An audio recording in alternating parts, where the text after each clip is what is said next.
오늘 주시는 하나님의 말씀 신약성경 요한복음 13장 1절로 5절까지입니다.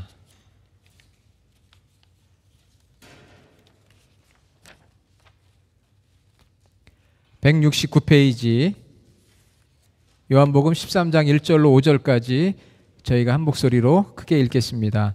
유월절 전에 예수께서 자기가 세상을 떠나 아버지께로 돌아가실 때가 이른 줄 아시고 세상에 있는 자기 사람들을 사랑하시되 끝까지 사랑하시니라. 마귀가 벌써 시몬의 아들 가룟 유다의 마음에 예수를 팔려는 생각을 넣었더라. 저녁 먹는 중 예수는 아버지께서 모든 것을 자기 손에 맡기신 것과 또 자기가 하나님께로부터 오셨다가 하나님께로 돌아가실 것을 아시고 저녁 잡수시던 자리에서 일어나 겉옷을 벗고 수건을 가져다가 허리에 두르시고 이에 대야에 물을 떠서 제자들의 발을 씻으시고 그 두르신 수건으로 닦기를 시작하여. 아멘. 할렐루야. 우리 옆에 있는 분들하고 한번 인사해요. 반갑습니다.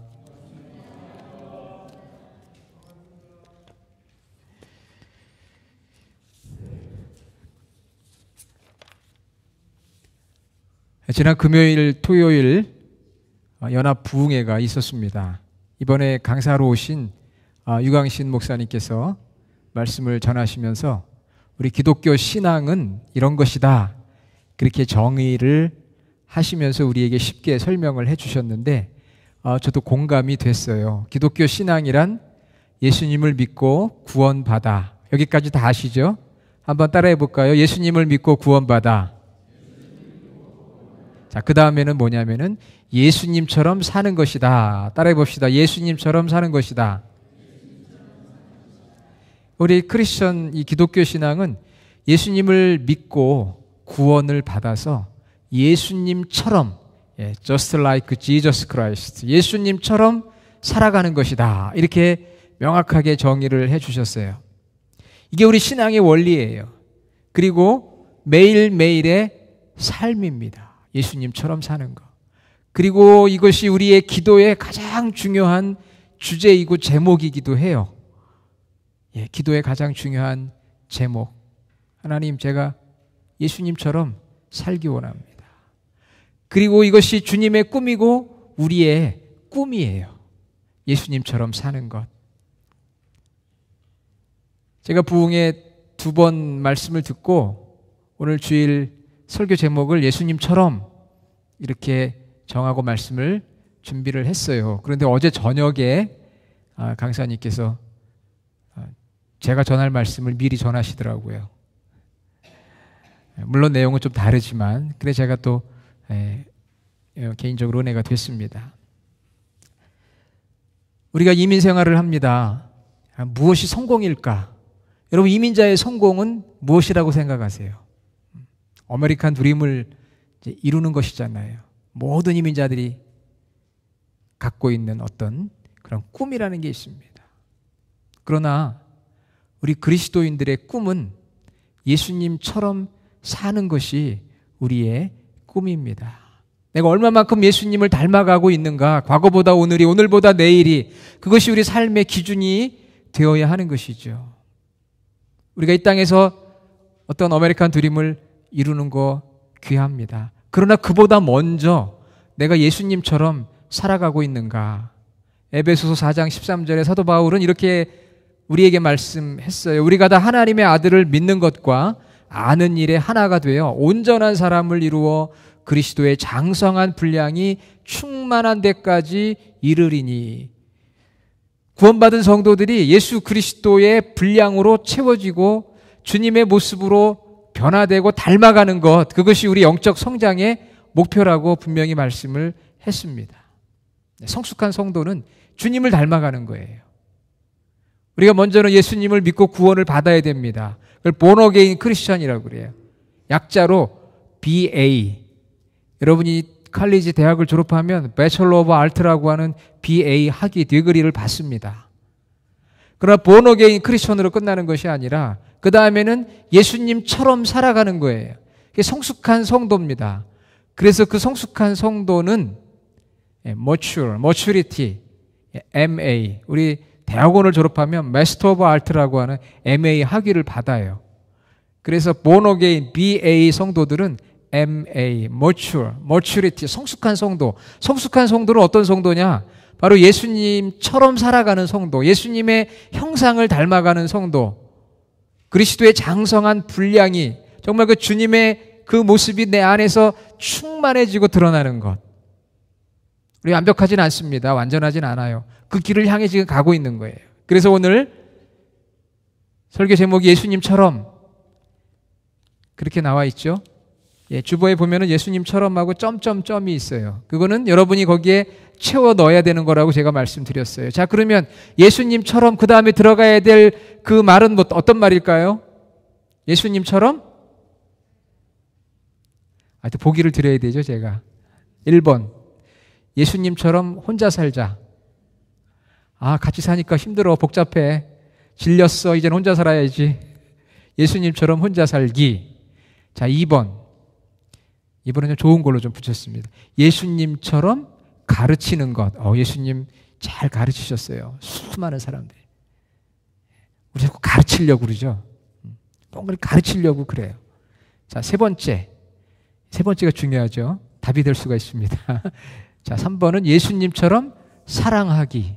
자, 3번 중에, 이 세 개 중에 어떤 게 답일까요? 3번.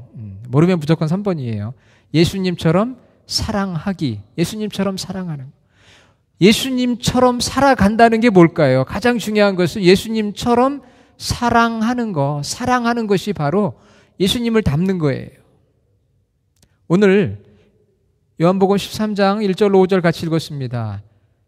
여기서 제자들의 발을 씻겨주시는 예수님의 사랑을 만나게 돼요. 너무 유명한 본문이에요. 제가 사랑하는 본문이에요. 왜? 저는 이 본문을 통해서 저의 소명을 확인했기 때문입니다. 오늘 시간이 많지 않아서 자세한 말씀은 안 드리지만 이 요한복음 13장에 나타난 예수님의 모습에서 우리는 예수님처럼 사랑한다는 것이 어떤 것인가 배울 수가 있어요. 자, 그러면 예수님의 사랑은 어떤 사랑일까? 오늘 여러분 가지고 있는 주보에다가 노트를 해놓으시면 좋을 것 같아요. 예수님의 사랑. 오늘 요한복음 13장에 나오는 예수님의 사랑. 우리가 그 예수님의 사랑을 실천하고 예수님처럼 살고 싶은데 그 예수님의 사랑이란 어떤 사랑일까요? 첫째는 종말론적 사랑이에요. 좀 말이 어렵죠? 종말론적인 사랑. 오늘 말씀 1절에 보면 6월절 전에 예수께서 자기가 세상을 떠나 아버지께로 돌아가실 때가 이른 줄 아시고 때를 하셨어요. 이제 십자가의 죽음을 예견하셨어요. 죽음을 앞두고 있으셨어요. 예수님의 사랑은 종말론적 사랑입니다. 여러분 어떻게 사랑해야 됩니까? 이제 내가 정말 하나님의 부르심을 받을 때가 되었다라고 생각하며 사랑하는 것이 바로 예수님의 사랑이에요. 호주의 작가이면서 병든 자들을 간호하며 책을 썼던 브로니 웨어의 죽음을 앞둔 사람들이 후회하는 5가지라는 책이 있어요. 죽음을 앞둔 사람이 무엇을 후회하는가? 그 5가지 내용을 다 설명드릴 수는 없지만 그 핵심 주제는 인간관계와 사랑에 대한 후회입니다. 내가 좀 더 나은 인간관계를 맺을 걸, 내가 좀 더 사랑할 걸. 이것이 죽음을 앞둔 3주에서 12주 안에 죽어야 되는 사람들을 돌보며 책을 썼던 호주의 작가가 결론으로 얻은 것입니다.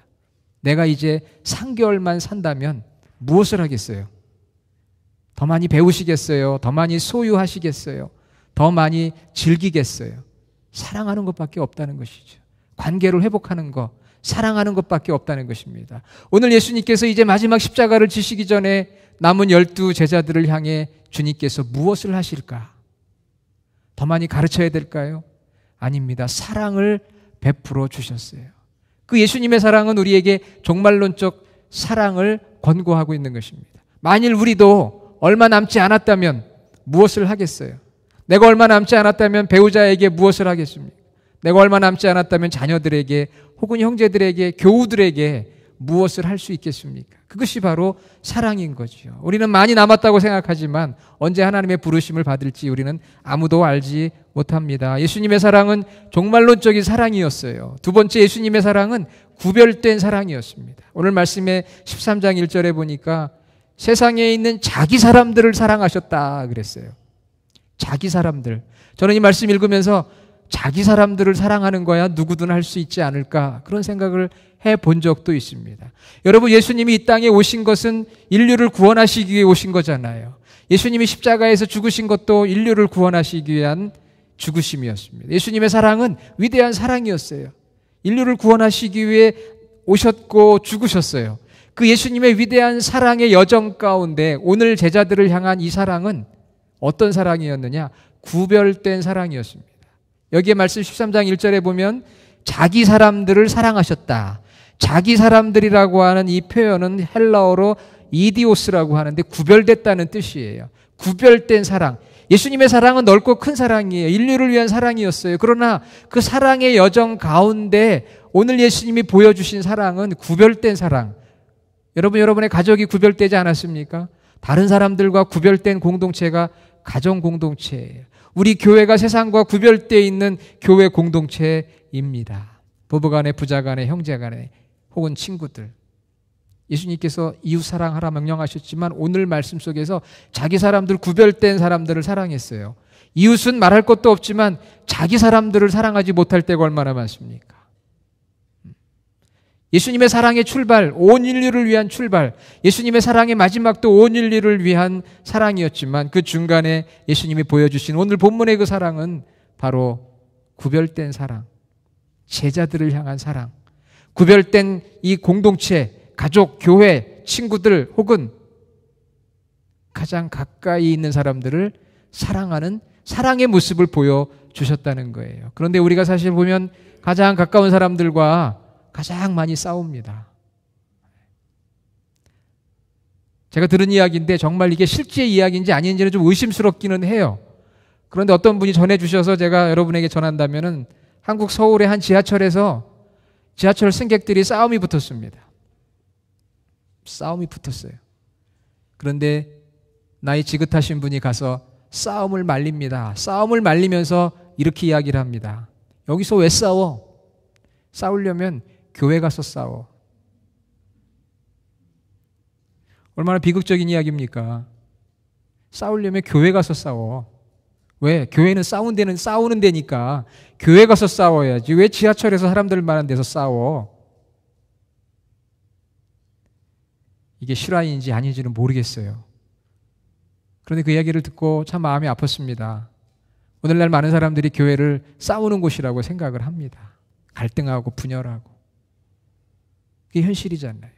가정은 어떻습니까? 어제 부흥 강사님이 여러 가지 간증해 주셨는데 가정에서도 그렇게 많이 싸운대요. 저는 잘 모르겠는데 가정에서도 그렇게 많이 싸웠다고 그래요. 교회에서.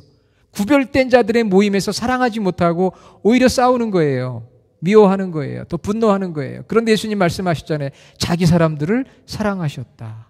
인류를 향한 큰 사랑 안에 그 중간중간에 자기 사람들, 구별된 자들을 사랑하셨다. 예수님이 정말 그렇게 베드로와 야고보와 요한 세 제자들을요 사랑하시고, 예수님의 사랑하시는 제자가 요한이었어요. 요한복음에 보면 예수님도 넓게 사랑하시지만 또 구체적으로 자기 사람들, 구별된 사람들을 사랑하시는 모습이 있으셨어요. 자, 세 번째는 예수님의 사랑은, 따라해 봅시다. 끝까지 사랑하자. 더 크게 한번 해보세요. 끝까지 사랑하자. 예, 제 이야기가 아닙니다. 오늘 13장 1절에 나와 있잖아요. 자기 사람들을 사랑하시되 언제까지 사랑하셨다고요? 끝까지 사랑하셨다고 분명히 말씀했어요. 성경이. 끝까지. 예수님 우리에게 늘 약속하십니다. 내가 세상 끝날까지 너희와 항상 함께 있으리라. 마태복음 28장 20절. 그래서 우리는 이 세상에서 주님과 함께 담대하게 용기를 가지고 기쁨으로 살아가는 거예요. 소망을 가지고. 왜? 끝까지 영원토록 우리와 함께 하신다. 그런데 오늘 13장 1절에 예수님께서 끝까지 사랑하신다고 하는 이 끝까지라고 하는 헬라어 텔로스는 행위적으로 사랑한다는 거예요. 그냥 시간적으로만이 아니라 행위적으로, 제가 언제 말씀드린 적이 있을 거예요. 이 이야기는 무슨 이야기입니까? 어떤 상황 속에서도 포기하지 않는 것이고요. 어떤 상황 속에서도 최선을 다하는 것이고, 어떤 상황 속에서도 책임을 다하는 그 사랑. 그것이 바로 예수님의 사랑이었다는 것이죠. 끝까지 포기하지 않고 최선을 다해서 책임을 지는. 그래서 예수님께서 십자가에 죽으시고 부활 승천하신 다음에 제자들을 고아와 같이 내버려 두지 않으시고 성령님을 보내주셔서 책임을 지신 거예요. 끝까지. 할렐루야. 책임을 지신 거예요. 주님의 사랑은 엔드리스 러브, 끝까지 영원한 그런 사랑이었다는 것이죠. 성령님을 보내주셔서. 그게 진정한 사랑의 모습이에요. 책임을 다하는 사랑하는 자의 모습인 거죠. 자, 마지막은 아가페의 사랑입니다. 이 마지막이라고 하니까 벌써 설교가 끝났나 이렇게 생각하시면 안 되고요. 좀만 더 기다리시길 바랍니다. 이 지금 내용이 마지막 네 번째 사랑이 오늘 중요한 거거든요. 이 네 번째 사랑은 바로 아가페의 사랑이에요. 여기 예수님께서 자기 사람들을 사랑하시되 끝까지 사랑하시니라라고 하는 이 사랑은 영어로는 러브지만 한국말로는 사랑이지만 헬라어는 아가페입니다. 아가페. 아가파오, 사랑하다. 이 사랑은 아가페의 사랑이에요. 그럼 우리가 예수님을 믿고 구원받아 예수님처럼 살아가는 게 우리 신앙이라고 하면 예수님처럼 사랑하는 것이 예수님처럼 살아가는 것 중에 제일 중요한 거거든요. 제일 중요한 것이 바로 예수님처럼 사랑하는 것인데 그 예수님처럼 사랑하는 그 사랑이 어떤 사랑이라고요? 다시 한번 말씀을 좀 잊어버리지 않도록 드린다면 첫 번째는 뭐라고 그랬어요? 종말론적인 사랑이라고 그랬죠. 두 번째는 구별된 사랑이라고 했습니다. 세 번째는 끝까지 사랑하는 사랑. 그리고 마지막 네 번째는 아가페의 사랑. 아가페의 사랑이. 여러분, 우리의 삶을 풀어내는 가장 핵심적인 키워드는 바로 사랑입니다. 그러다 보니까 너무나 사랑이 잘못 이해되어져 와요. 다 같은 사랑이라고 생각을 해요. 내가 피자를 사랑하는 것도 사랑이고 사람을 사랑하는 것도 사랑이고 이 사랑이 너무나 광범위하고 너무나 사랑이란 말이 많다 보니까 그 의미가 자꾸 희석이 되어져 가는 것이죠. 그러나 오늘 예수님께서 제자들을 향한 이 사랑은 아가페의 사랑이에요. 성경에 보면 세 가지 사랑이 나옵니다. 첫째는 에로스의 사랑이에요. 에로스의 사랑이라는 것은 남녀 간의 사랑, 감정적인 사랑이에요. 감정의 사랑. 쉽게 타올랐다가 쉽게 식어지는 그 사랑, 에로스의 사랑입니다. 현대의 뇌과학자들은 뇌를 연구해 보니까 도파민이라고 하는 것이 호르몬, 신경 전달 물질이 분비가 됩니다. 그래서 정말 결혼 전에 정말 아름답고 멋있는 남자나 여자를 만나면 호감이 들고 사랑하고 픈 마음이 들어요. 그래서 보고 싶고 만나고 싶고 그리워하는 마음이 생기는데 바로 뇌에서 작용을 하는 거예요. 여기서 호르몬이 나오는 거예요. 그래서 보고 싶고 그립고 만나고 싶고 그래서 결혼을 합니다. 그러나 그 사랑은 그렇게 오래 가지가 않아요. 감정적인 사랑은 유통기한이 3년입니다. 물론 더 가시는 분들도 있겠지만 3년 지나서도 그립고 만나고 싶고 막 이러면 괜찮아요. 예. 유통기한 없는 사랑을 해야 되겠죠. 에로스의 사랑이에요. 그러나 이런 낭만적이고 감정적인 그런 기억들 여러분 다 있지만 그게 그렇게 오래 가든가요? 여러분 지금은 덤덤하지만 그래도 여러분들이 연애하던 시절에는 그리워하고 보고 싶고 만나기만 해도 떨리고 그런 시절이 다 있으셨죠? 이런 때는 아멘은 안 하셔도 됩니다. 속으로만 생각하셔도 돼요. 딱 그러셨을 거예요. 에로스의 사랑 성경에 나옵니다. 남녀 간의 감정적인 사랑. 두 번째 사랑은 필리아의 사랑이에요. 우리 한국말로 굳이 번역한다면 정입니다. 정. 예, 정이라는 게 참 무서운 거예요. 정이 들면 우정, 주고받는. 아리스토텔레스가 언급했죠. 필리아의 사랑. 에로스는 플라톤이 언급했는데 친구 간의 우정, 동료의 친밀성, 하나의 공동체를 떠받치는 관계지향적인 사랑. 그런데 이런 사랑도요, 뇌에서 옥시토신이라고 하는 뇌 호르몬의 작용으로 인해서 우리가 예를 들면 교회 안에 교인들의 사랑이 좀 필리아의 사랑이에요. 우정적인 거. 서로 보호해주고 신뢰해주는, 위로와 격려해주는 그런 정 때문에 교회 안 가고 싶어도 그놈의 정 때문에 그래도 가야지. 그런 마음 들 때가 있거든요. 예. 그래서 교회 그만 나가고 싶어도 그래도 정이 들었으니까 나가야지. 그런 마음 들 때 있잖아요. 이 필리아의 사랑. 자, 그런데 이 에로스나 필리아의 사랑은 쉽게 말하면 우리의 호르몬에 의해서 지배되는 사랑이에요. 신경 전달 물질에 의해서 도파민에 의해서 막 낭만적인 사랑이 생기기도 하고요. 옥시토신에 의해서 그런 어떤 신뢰와 격려와 위로의 그런 어떤 마음들이 서로 생기기도 해요. 그런데 오늘날 많은 사람들은 이 단계에서 머물러 버립니다. 다시 말하면 그냥 감정에 치우치고 뇌의 호르몬의 작용에 의해서 그냥 사랑이 업앤다운이 되어버리는 거예요. 그런데 오늘 주님이 말씀하신 이 사랑은 아가페의 사랑인데, 이 아가페의 사랑은 무엇에 의해 지배되느냐? 신경 전달 물질인 호르몬에 의해서 지배되는 사랑이 아니라, 따라해 봅시다. 성령에 지배되는 사랑이다. 이것은 성령님이 지배하고 성령 충만할 때 이루어지는 열매요, 은사가 바로 아가페의 사랑이에요. 그러니까 이것을 위해서는 성령님께서 내 안에 내주하시고, 뇌의 호르몬이 아니라 내 심령 가운데 내주하시는 성령님이 나를 지배해주고 충만해질 때 사랑하게 되는 거예요. 그 사랑이 하나님의 사랑이고 예수님의 사랑이고 인간의 사랑 중에 유일하게 부모님의 자녀를 향한 사랑인 거예요. 완전한 사랑, 헌신적인 사랑, 바라는 것이 없는 사랑, 상대방 중심의 사랑, 기분이나 감정이나 조건이나 정열을 뛰어넘는 그런 사랑. 이것은 호르몬의 문제가 아니고 성령의 인도하심과 지배와 충만함을 받는 그런 사랑인데, 예수님께서 그 사랑을 베풀어 주신 거예요. 여러분, 우리에게 이 세 가지가 다 필요합니다. 에로스도 필요하고요, 필리아도 필요해요. 그러나 그 사랑으로 멈춘다면 세상의 사람들과 다를 게 없는 거예요. 그것이 승화되고 발전되어지는 건데, 그것은 성령님 안에서 이루어지는 거예요. 아가페의 사랑. 오늘 예수님께서 제자들의 발을 씻어 주셨어요. 자, 말씀 3절에 보니까 저녁 먹는 중에 예수는 아버지께서 모든 것을 자기 손에 맡기신 것과 또 자기가 하나님께로부터 오셨다가 하나님께로 돌아가실 것을 아시고 저녁 잡수시던 자리에서 일어나 겉옷을 벗고 수건을 가져다가 허리에 두르시고 대야에 물을 떠 제자들의 발을 씻어 수건으로 닦기를 시작하셨다. 여러분, 제자들의 발을 닦아주신 것이 그렇게 거대한 아가페의 사랑일까?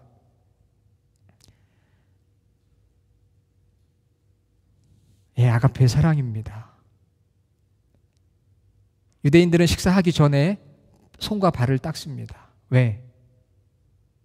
샌들을 신고 많은 먼지가 있기 때문에 식사 전에 우리가 마치 손을 닦듯이 샤워를 하듯이 손과 발을 닦아요. 그래서 식사 자리 전에는 항상 물과 대야와 수건이 준비되어 있습니다. 어떤 때는 그 초대를 했던 주인이 종을 통해서 발을 씻어 주기도 하고, 그런 종이 씻을 수 없는 자리라면 본인 스스로가 자발적으로 손과 발을 씻어야 돼요. 그리고 제자들은 존경하는 마음으로 스승의 발을 닦아드리기도 합니다. 존경하는 부모님의 발을 닦아드리기도 하고요. 그 당시는 남성 중심 사회였으니까 아내가 남편의 발을 씻어주기도 합니다. 그런데 오늘 말씀을 자세히 보면 식사하기 전에 발을 씻지 않았던 것 같아요. 오늘 말씀에 보니까 저녁 먹는 중에, 여러분, 예수님의 제자들이 얼마나 배가 고파하고 먹기를 좋아하는 제자들인지 모릅니다. 예, 발을 씻지 않고 식사의 식탁에서 식사를 시작했습니다. 아마 발을 닦아줄 종들도 없었는지 모르겠어요. 그냥 그렇게 식사를 하면 됩니다. 그때의 스승 되신 예수님께서 발을 닦을 준비를 하시고 발을 닦아 주었어요. 이전에도 이후에도 스승이 제자의 발을 닦아주는 일은 없습니다. 이것은 굉장한 충격이에요. 패러다임 시프트예요. 변하지 않는 우리 정말 얼마나 안 변합니까? 그런데 예수님께서 낮은 자의 자리에서 제자들의 발을 하나하나 닦아주시기 시작한 거예요. 그건 종들이 하는 것입니다. 제자들이 정말 존경하는 마음으로 스승에게 하는 것입니다. 그런데 예수님이 종이 되셨고 그 제자들을 사랑하는 마음, 존경하는 마음, 긍휼히 여기는 마음으로 한 사람 한 사람 정성스럽게 발을 씻겨주시고, 물도 갖다 버리셨겠지요. 새물을 떠다가 또 발을 씻겨주시고 수건으로 한 사람 한 사람의 발을 닦아주셨어요. 정말 눈물 나는 장면 아니겠습니까? 그게 쉬운 일이 아니에요. 물론 우리 교회에서 수련회 때 세족식도 하고 저도 여러 번 해봤습니다. 그러나 정말 내가 존경하는 하나님의 아들 예수님께서 나의 더러운 발을 씻어주신다고 한다면 얼마나 감격스럽겠어요. 그렇지 않겠습니까? 만일 대통령이 여러분을 백악관으로 초대해서 정성스럽게 여러분의 발을 씻어주신다고 생각해 보세요. 가능한 이야기예요? 그 감격이 얼마나 크겠어요? 그 사랑이 얼마나. 그런데 만왕의 왕 되신 예수님께서 제자들의 발을 하나하나 씻어주신 거예요. 그게 바로 아가페의 사랑이었어요. 할 수 없는 거예요. 스승이 할 수 있는 게 아닙니다. 그런데 업사이드 다운 됐습니다. 낮은 자의 모습으로 섬겨주었어요. 그게 예수님의 사랑입니다. 그런데 놀라운 것은 그 가운데 가룟 유다가 있었습니다. 오늘 말씀 2절에 마귀가 벌써 시몬의 아들 가룟 유다의 마음에 예수를 팔려는 생각을 넣었더라. 예수님은 다 알고 있습니다. 가룟 유다가 나를 팔 것이라는 사실을 알고 있었지만 내색하지 않고 그 가룟 유다의 발까지도 씻어 주셨어요. 어떻게 가룟 유다의 발을 씻어 주었을까요? 모르는 척하고 가룟 유다로 넘어갔을 수도 있지 않았겠습니까? 그러나 동일하게 가룟 유다의 발까지도 씻어 주셨어요. 제외하지 않으셨어요. 그게 바로 아가페의 사랑이에요. 오늘 우리가 거기에 도달하지 못했을 수 있습니다. 저도 그래요. 그러나 성령님께서 정말 역사하셔서 뇌로 감정으로가 아니라 내가 받은 만큼 주는 것이 아니라 주고 또 주는 그 사랑, 아가페의 사랑이 바로 그 주님의 사랑이었다는 것이죠. 그렇게 표현이 되어진 거예요. 왜 인류를 구원하기 위해 마국간으로 낮은 자의 모습으로 오셨던 예수님께서 십자가에서 모든 사람이 보는 부끄러운 죽음을 죽으시면서 그 과정 중에 제자들 구별된 자를 사랑하시는 그 예수님의 모습, 그게 바로 아가페의 사랑이었던 거죠. 물이 있고 수건이 있고 대야가 있고 본인이 직접 종들 중에도요, 어떤 문헌에 보면 유대인 종이 아닌 이방인 종들만이 발을 씻어 주었다는 그러한 문헌도 있어요. 그러니까 사실은 이거는 이방인들이나 하는 거예요. 개, 돼지처럼 여기는 이방인들이나 손님들의 발을 씻어주는 일을 예수님이 하셨다니까요. 그게 예수님의 아가페의 사랑인 거죠. 당시 상식을 뛰어넘는 것이고 당시 감정을 뛰어넘는 거예요. 철저하게 스승은 제자들의 섬김을 받았던 시대입니다. 그런데 예수님이 오히려 철저하게 제자를 섬기시는 그 모습, 그것이 바로 예수님의 사랑이고 가룟 유다까지도 발을 씻어주신 그 아가페의 그 사랑. 그리고 예수님은 그 제자들을 위해서 축복하시고 이제 온 인류를 향한 십자가의 길을 담대하게 걸어가셨습니다. 그게 예수님께서 보여주신 사랑의 모습이고 우리가 예수님을 믿고 구원받아 예수님처럼 사는데, 예수님처럼 사랑하는데 도전받아야 될 사랑의 모습인 거죠. 오늘 말씀 4가지 드렸는데 그 중에 나는 어떤 사랑을 할 수 있을까?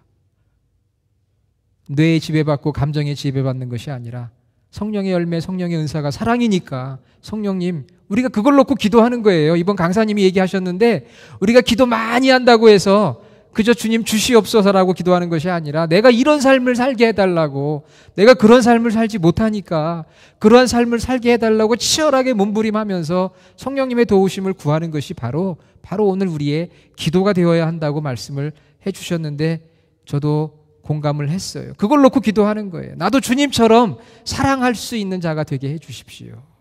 사랑하는 여러분, 성령 충만함을 통해서 이런 주님의 사랑을 실천하는 저와 여러분 되기를 원합니다. 아멘. 우리 주님에게 그 사랑을 실천해 나가야 될 거 아니에요. 아직은 부족하죠. 괜찮아요. 성령님의 도우심을 구해야 돼요. 그래서 우리가 예수님의 사랑을 실천하며 예수님처럼 사랑한다면 구체적으로 어떤 삶이 될까? 제가 묵상해 보면서 이런 생각을 합니다. 사람들에게 항상 힘들게 하는 자가 되지 말고 힘이 되어주는 사람이 되는 거죠.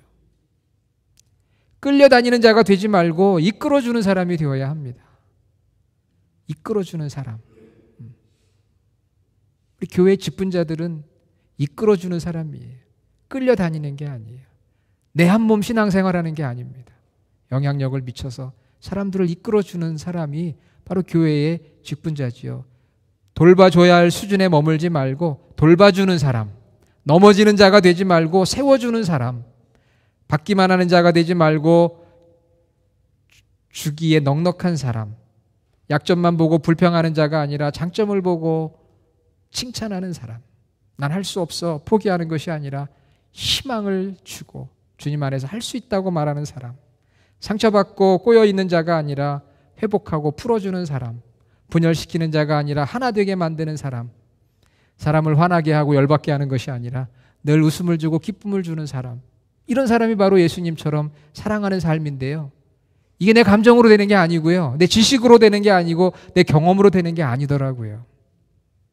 그 목사님도 그렇게 노력하고 애썼지만 60이 넘어서야 깨달으셨다고 그러셨어요. 그래서 목회가 달라지셨다고.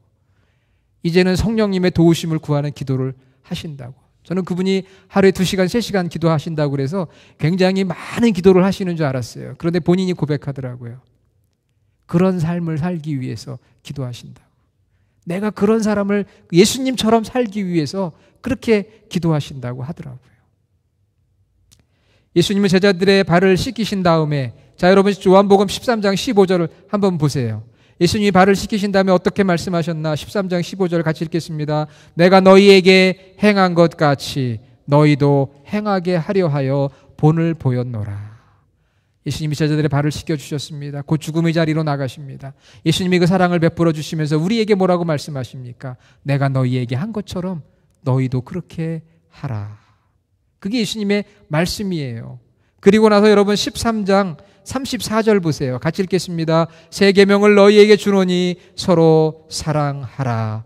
내가 너희를 사랑한 것 같이 너희도 서로 사랑하라. 내가 너희를 아가페의 사랑으로, 스승이 제자들의 발을 씻어주는 그런 사랑을 한 것처럼 너희도 세상에 나가 낮은 자로서 섬기며 사랑하라. 그렇게 우리에게 말씀을 주신 거예요. 이것이 너무나 중요한 계명입니다. 새 계명이요, 위대한 계명이. 그러니까 우리 기독교 신앙이란 무엇입니까? 예수님을 믿고 구원받아서 그냥 복받고 잘 산다, 그게 아니라 예수님을 믿고 구원받아서 예수님 제자가 돼서 오늘 예수님 말씀하신 것처럼 그런 예수님의 사랑을 실천하는 삶을 살아가는 것이 바로 우리 기독교 신앙이고, 우리가 꿈꾸고 기도하고 매일매일 살아내야 될 삶의 모습인데 안 되더라고요. 예. 그 목사님도 고백해요. 안 되더라. 안 됩니다. 힘들고 어려워요. 그래서 성령님이 필요한 거예요. 성령님이 우리를 도와주시고 내 안에 내주하시는 이런 사랑의 영이신 성령님이 우리를 붙들어 주셔야, 그래서 기도하는 거예요. 내 자아를 부인하고 나를 치고 복종시켜서 내가 이런 사람이 되게 해달라고, 그렇게 살지 못했을 때 또 나와서 회개하면서 이런 삶을 살게 해달라고 성령님을 도우심을 구하고 회개하고 겸손하게, 그것이 우리의 기도 생활인 것이죠. 우리 주님의 교회가 예수님처럼 사랑하는 우리 주님의 교회 모두가 되기를 주님의 이름으로 축원합니다.